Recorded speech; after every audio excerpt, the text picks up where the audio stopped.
warahmatullahi wabarakatuh. Saya Azra Hairia sebagai pembawa berita kasus tertangkapnya Ketua KPK Firly Bahuri terhadap mantan Menteri Pertanian Syahrul Yassin Limpo. Untuk mengetahui inti dari topik tersebut, mari kita simak video berikut ini. Terkait dugaan pemerasan terhadap mantan Menteri Pertanian Syahrul Yassin Limpo, Ketua KPK Firly Bahuri telah diperiksa tim penyidik Polda Metro Jaya dan Bareskrim Polri Selasa lalu. Polisi menyatakan Firly mengakui adanya pertemuan dengan Syahrul Yassin Limpo. Menurut Direktur Reserse Kriminal Khusus Polda Metro Jaya, Kombes Ade Syafiri, Firly membenarkan adanya pertemuan dengan Syahrul Yassin Limpo di lapangan bulu tangkis. Pertemuan itu terjadi sekitar bulan Maret 2022 lalu. Polisi mengatakan foto Firly bersama Syahrul Yassin Limpo di arena bulu tangkis menjadi materi penyidikan.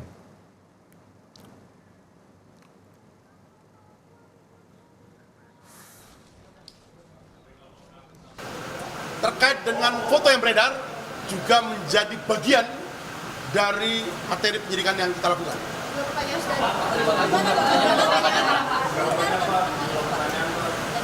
Membenarkan. Sekira bulan Maret 2022. Kronologi lengkap pemerasan tersangka Ketua KPK Firly Bahuri. Polda Metro Jaya resmi menetapkan Ketua KPK Firly Bahuri menjadi tersangka kasus pemerasan terhadap mantan Menteri Pertanian, yaitu Syahrul Yassin Limpo. Firly dijerat dengan pasal yang berlapis-lapis berupa pemerasan dan penerimaan gratifikasi. Kasus pemerasan yang diduga dilakukan Firly ini berkelindan dengan penanganan perkara dugaan korupsi Syahrul Yassin Limpo. Berikut ini merupakan kronologis kasus itu hingga Firly jadi tersangka. Juni 2023, penyelidikan kasus korupsi di Kementerian Pertanian pertama kali mencuat. KPK pertama kali memanggil Syahrul Yassin Limpo untuk diperiksa di tahap penyelidikan pada tanggal 16 Juni 2023. 28 September 2023, KPK menggeledah rumah dinas pada hari Kamis 28 September 2023. Rumah yang digeledah adalah rumah dinas Syahrul Yassin Limpo yang berada di Kompleks Widya Chandra 5, Kebayoran Baru di Jakarta Pusat. Dari penggeledahan ini diketahui bahwa KPK sudah menetapkan Syahrul Yassin Limpo menjadi tersangka, namun belum mengumumkannya secara resmi.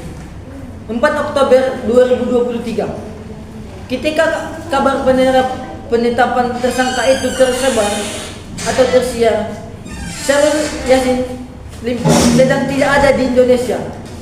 Dia diketahui melakukan perjalanan dinas ke sejumlah negara. Sempat kehilangan kabar, politikus Nasdem itu akhirnya pulang ke tanah air pada Oktober 2023.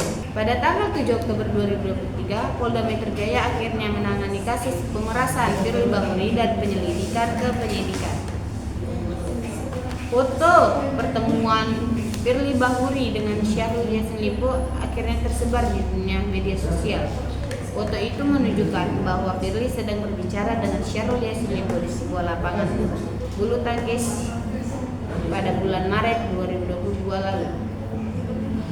Firly menyangkal bahwa foto itu hanyalah foto biasa atau foto yang Firly menyangkal bahwa foto itu adalah foto biasa atau foto pertemuan dia dengan Syahrul Yassin Limpo yang hanya untuk berbicara menjalankan tugas mereka. Firly juga mengakui pertemuan itu pun terjadi sebelum KPK menangani kasus korupsi di Kementerian Pertanian. Pada tanggal 13 Oktober, KPK meresmikan atau menahan Syahrul Yassin Limpo sebagai tersangka korupsi berupa pemerasan dalam jabatannya tersebut. Pada tanggal 26 Oktober 2023, Polda Metro Jaya akhirnya menggeledah 2 rumah Firly Bahuri yang ada di Jalan Kartanegara Jakarta dan Villa Galaksinya di Bekasi. 16 November 2023, Polda Metro Jaya kembali memeriksa Firly Bahuri. Setelah pemeriksaan, Firly Bahuri menghindari wawancara dengan menyembunyikan wajah menggunakan tas. Belakangan ini, Firly mengatakan bahwa dia kehilangan mobilnya sesuai menjalani pemeriksaan di gedung beresmi Polri Jakarta.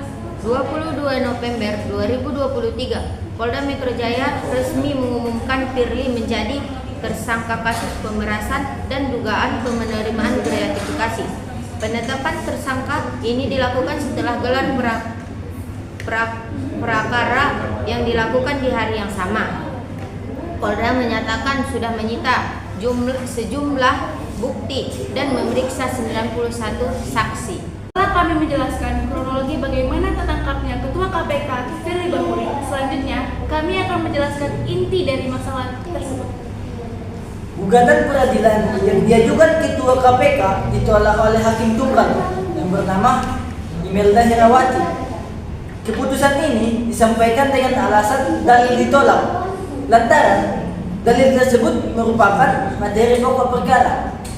Selain itu, hakim juga menilai bukti yang diajukan Firly dalam gugatan pra-peradilan tidak relevan dengan kasus yang menjeratnya, sehingga gugatan Firly pun dinilai tidak jelas dan Firly sah menjadi tersangka. Dalam pokok permohonannya, Firly meminta agar laporan surat penyelidikan hingga penetapan tersangka terhadapnya dinyatakan tidak sah. Dalam sidang sebelumnya, Firly telah menghadirkan 2 saksi meringankan, yaitu Wakil Ketua KPK Alexander Marwata dan staf bernama Agus Kunchara. Seperti pasal 2 ayat 2, di mana dalam keadaan tertentu seorang bisa dinyatakan koruptor bisa dihukum mati. Menurut kami, itu adalah hal yang layak karena dia sebagai seorang ketua KPK tapi dia yang melakukan korupsi. Jadi, kami dari kelompok 1 ingin menuntut keadilan dan menegakkan hukum terhadap kasus ini. Dan harapan kami dari kelompok 1 agar pihak berwenang menangani kasus tersebut menurut Undang-Undang Pemberantasan Tindak Pidana Korupsi yang berlaku dengan ancaman hukuman mati. Saja kronologi kasus tertangkapnya Ketua KPK Firly Bahuri yang bisa kami jelaskan. Apabila ada kesalahan dalam penelitian kami dapat menanggung jawabnya. Wabillahi taufiq wal hidayah. Wassalamualaikum warahmatullahi wabarakatuh. Hidup mahasiswa! Hidup!